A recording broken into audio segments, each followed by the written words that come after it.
अकल के कच्चा हमनी पे तनी दया करे, हम लइकन पर माया करी।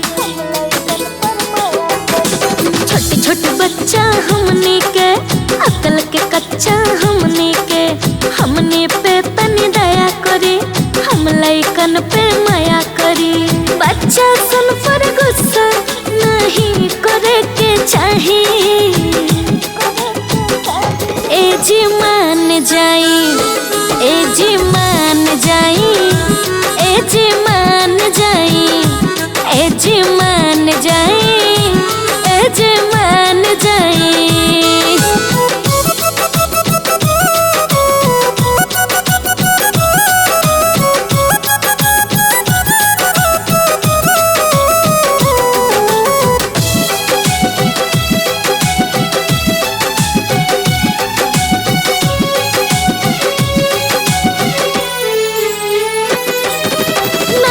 झगड़ा ना कब लफड़ा ना कब हो शैतानी, जवन कहेब तवन मनेब सन करेब जना मन माने। ए दुल्हन बड़ा सीधा साधा लइका बड़े सन, ए छोटकी माई बिना आधा लइका बड़े सन। बच्चा सन से कबहू नहीं लड़े के चाहिए,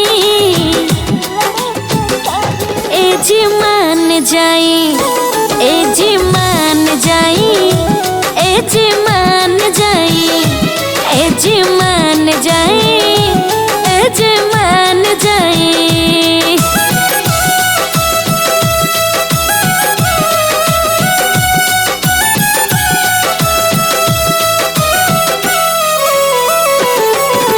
हमनी के कुछ ना चाहिए, बस थोड़ा सा चाहिए दुलार।